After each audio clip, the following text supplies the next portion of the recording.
নমস্কাৰ প্ৰিয় শ্ৰোতাসকল, আমি পাঠ কৰি আছোঁ ইন্দ্ৰাণী শৰ্মাৰ জনপ্ৰিয় উপন্যাস আবিৰ। এয়া ৫৬ নং খণ্ড। আশা কৰিছোঁ আপোনালোকে আদৰি ল'ব।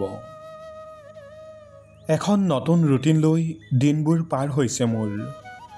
ককাৰ সৈতে আজি ১৫ দিন পাৰ হ'ল।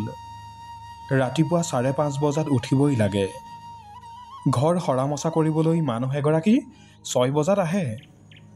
তেওঁ সেইবোৰ কৰে মানে মই ৰাতিপুৱা আৰু দুপৰীয়াৰ খোৱা যোগাৰ কৰোঁ।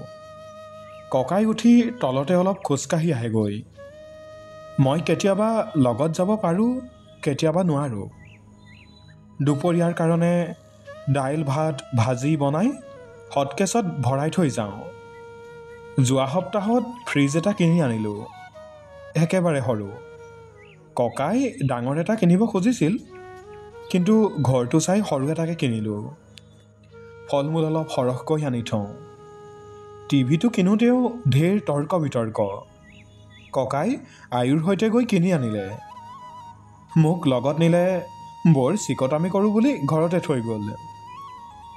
আনি ফিটিং কৰি আয়ুৰ সৈতে বাহুবলীও চালে। কাটাপ্পা হেনো দেখিবলৈ দেউতাৰ লগৰ কোনোবা মানুহ এজনৰ নিচিনা। কেতিয়াবা এনেকুৱা লাগে ককাই যেন বগা বাংলোত কৰিব নোৱাৰা কামবোৰ মন খুলি ইয়াত কৰিব বিচাৰে। সৰু বেলকনিটোৰ এটা কোণ বাছি লৈছে খেতি কৰিবলৈ। ধনিয়া, বিলাহী, পদিনা এইবোৰ। তুলসী এজোপাও ৰুইছে। ইতিমধ্যে দুজন নিজৰ বয়সৰ মানুহৰ লগত চিনাকিও হৈছে। ককাই ধুনীয়াকৈ হিন্দী ইংৰাজী ক'ব পাৰে। মই নিজৰ ফালৰ পৰা ফোন এটা কিনি দিলোঁ। এদিনত এটাকৈ এপ ব্যৱহাৰ কৰিবলৈ শিকাইছোঁ। লাহে লাহে পাৰিছেগৈ। ভাগৰি পৰিলেও ভাল পাইছোঁ এই ব্যস্ততা। মই ঘূৰি অহা দেৰি হ'লে ককাই টিভিৰ সন্মুখতে বহি পাচলি কাটে। মানা কৰিলেও নুশুনে, কৰিবই। এতিয়া লাগি আছে তৰা নাইবা বাহাদুৰক লৈ আনিব, ডাঙৰ ঘৰ এটা ল'ব। কাজিয়াও হয় মোৰ লগত। গপ পাতি মুখখন ফুলাই থাকে। আকৌ ইউটিউবত কিবা এটা হাঁহি উঠা ভিডিঅ' উলিয়াই ফুচুলাবলগীয়া হয়। চলি আছে এনেকৈ ধুনীয়া ধুনীয়া অনুভৱ আৰু আদৰুৱা আৱেগেৰে ভৰপূৰ দিনবোৰ। মই সুখী। ৰ'দে জানে সেই কথা। মই সুখী। বৰষুণেও শুনে সেই কথা। কিন্তু এজন মানুহ অলপ অসুখী, কাৰণ মোৰ সময়বোৰ এখন কটকটীয়া ৰুটিনত বান্ধ খাই পৰিছে।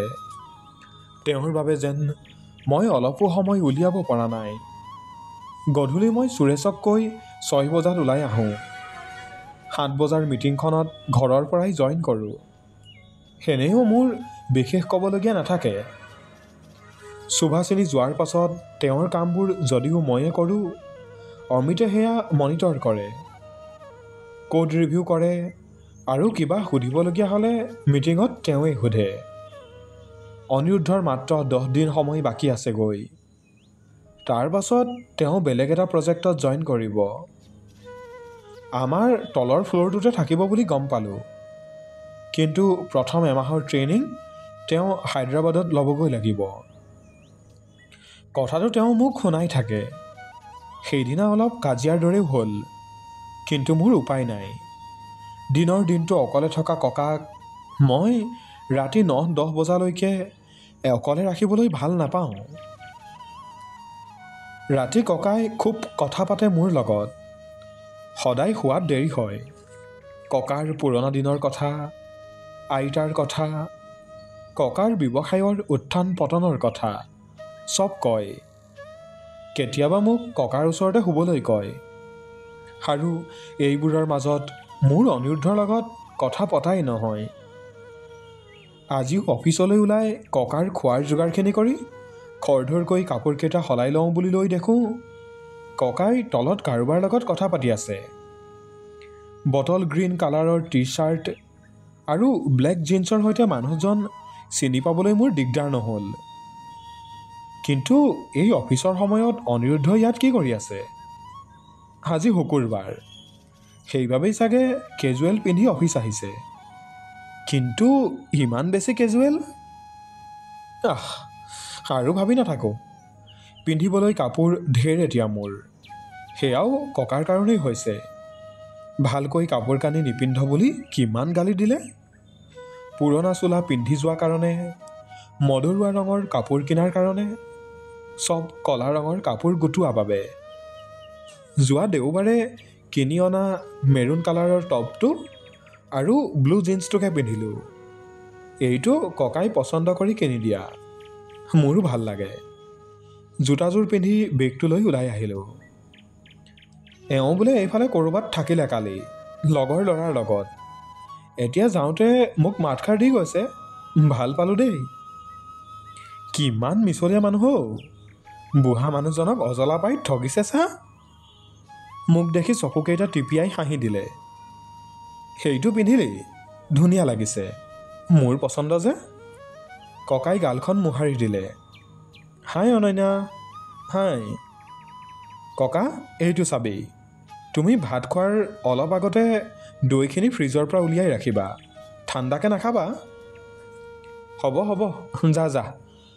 হেৰি নহয়, এওঁক দেওবাৰে ভাতকেইটা ইয়ালৈ খাবলৈ কৈছোঁ, তোৰ দিগদাৰ হ'ব নেকি? অনিৰুদ্ধৰ মুখলৈ চালোঁ, না খোৱাৰ ইচ্ছা নহ'ল। ককা আঁতৰি গ'ল, দুয়ো আগবাঢ়িলোঁ। মই ইতিমধ্যে কেব বুক কৰিছিলোঁ, 5 মিনিটত পাবহি। What is this? হোৱাট? সিমান ৰাতিপুৱাই ইয়াত কি কৰি আছে আপুনি? You are not going to office today? Tell me a better job. I miss you Ananya, can't you just understand that? মই ছুটি ল'ব নোৱাৰোঁ অনিৰুদ্ধ। আমি দুয়োটাই এনেকৈ ছুটি ল'লে চবেই কি ভাবিব অফিচত? এনেই কম গচিপ হৈ আছে নেকি? তেওঁ মনে মনে থাকিল, হয়তো বুজিও পালে। অ'কে, ইউ গ'। আপুনি নাযায়? মই অলৰেডি ছুটি ল'লোঁ। আজি এনেই থাকিম, মুভি চাম, গেম খেলিম। You carry on. মোৰ উত্তৰলৈ অপেক্ষা নকৰি তেওঁ গাড়ীলৈ আগবাঢ়িল। মোক আৰু একো কোৱাৰ সুযোগেই নিদিলে। মুখখন ফুলি থাকিব এতিয়া। কাম অলপ বেছি আছিল আজি, লাঞ্চ কৰা নহ'ল। 3 বজাতহে খাব পাৰিছোঁ। তেওঁলৈ মেছেজ কৰিলোঁ, চিন কৰি থৈ দিলে। মনটো বেয়া লাগিল। ডেস্কলৈ আহিও মন নবহিল। 5 মান বজাত বেগটো লৈ ওলাই আহিলোঁ। টীমৰ চব বেডমিণ্টন খেলিবলৈ গৈছে। শুকুৰবাৰে কেতিয়াবা যায় এনেকৈ। ওচৰৰ ইনডোৰ ষ্টেডিয়ামখনত এঘণ্টা খেলি আহে। আজিও গৈছে। আনদিনাৰ দৰে মই আজিও নাই যোৱা। সুৰেশক ঘৰৰ পৰা আকৌ কানেক্ট কৰিম বুলি কৈ ওলাই গুচি আহিলোঁ। বহুত ভাবি তেওঁলৈ ফোন কৰিলোঁ। কি হ'ল? ইমান খং কাৰ? Anyway, wanna come to my home for tea? No' you come here. What? No' way. Okay, বেছি অলপ। তুমি কম নেকি? উফ নহয়, কাম here, say sorry, give me a hug. After that I will think about the invitation. Okay, cool, keep daydreaming. ফোনটো থৈ cab book কৰিলোঁ। আৰু এবাৰো নভবাকৈ তেওঁৰ ঘৰৰ এড্ৰেছটো ড্ৰপ লোকেশ্যনত দি দিলোঁ। বুকুখন ধপধপাই উঠিল। ভয় নহয়, অলপ লাজ। এনেতো নহয় যে প্ৰথমবাৰৰ বাবে আহিছোঁ তেওঁৰ ঘৰলৈ। কিয় ইমান নাৰ্ভাছ ফিল কৰিছোঁ নাজানো। আধা ঘণ্টাতকৈ বেছি সময় লাগিল। তেওঁৰ ঘৰৰ সন্মুখত ৰৈ ছিকিউৰিটিক গৈ তেওঁৰ ফ্লেট নম্বৰ কওঁতেই তেওঁ গম পালে। লগে লগেই ফোন বাজিল। কাটি দিলোঁ। ওপৰলৈ উঠি যাওঁতেও ফোন বাজিয়েই আছে। আৰু লিফ্টখন খুলি প্ৰাণ খোলা হাঁহিৰে সৈতে অনিৰুদ্ধকে থিয় হৈ থকা দেখিলোঁ। হেভি নাও? ইয়েহ, ভেৰি মাছ। ভিতৰলৈ নাহা? ককা ৰৈ আছে। ট্ৰেফিক বেছি হ'লে দেৰি হৈ যাব। আপুনি লগ পাব খুজিছিল কাৰণে আহিলোঁ। মই আৰু কিবা এটা কৈছিলোঁ, মই নুশুনিলোঁ। তেওঁ ভিতৰলৈ সোমাই গ'ল। মই দৰ্জাৰ মুখতে ৰৈ আছোঁ। অলপ পাছত কোনোবাই টানি নিয়াৰ দৰে লাগিল আৰু কিবা বুজি পোৱাৰ আগতেই তেওঁৰ ঘৰৰ মেইন দুৱাৰখনত মই নিজকে আউজি থকা পালোঁ। চকুৰ সন্মুখত অনিৰুদ্ধ এইমাত্ৰ মাৰি অহা বডি মিষ্টৰ সুগন্ধি উশাহত বিয়পি পৰিছে। আই মিছড ইউ ছ' মাছ। ককা ৰৈ আছে, দেৰি হৈ যাব, ইমান ট্ৰেফিক। ইউ স্পীক এট ৰং টাইমছ। উদ্দুতা কেতিয়া তেওঁৰ ওঠত বন্দী হ'ল ধৰিবই নোৱাৰিলোঁ। ৰৈ ৰৈ বৈ আহিল আৱেগ অভিমান খং মিশ্ৰিত মৰমৰ নৈ। আই মিছড ইউ দিছ মাছ। ইয়াতকৈ বেছি কি ক'ব পাৰিম মই। লেটছ গ'। ঘূৰি আহোঁতে মোৰ গালখন ৰঙা। তেওঁ মোক তলতে নমাই থৈ গুচি গ'ল। ককাই নিজে মাতিছে যেতিয়া এনেকৈ আহি আমনি নকৰে তেওঁ। মই মা পাপাক তোমাৰ কথা কৈছোঁ। কিয়? সদায় বিয়াৰ কথা কৈ থাকে কাৰণে? মোক নুশুধাকৈ? তুমি না ক'বা বুলি জানোৱেই যে, সেইকাৰণে কৈছোঁ মাক। এইটো জনমত নহ'বও পাৰে। হাঁহি দিলোঁ। ঠিকেই কৈছে, মোৰ কথা খুব ভালকৈ জানে। দুগুণ ভালপোৱা বুকুত উপচাই আঁতৰি গ'ল তেওঁ। প্ৰিয় শ্ৰোতাসকল, পৰৱৰ্তী খণ্ড শুনিবলৈ আমাৰ সৈতে সংযুক্ত হৈ থাকিব। ধন্যবাদ।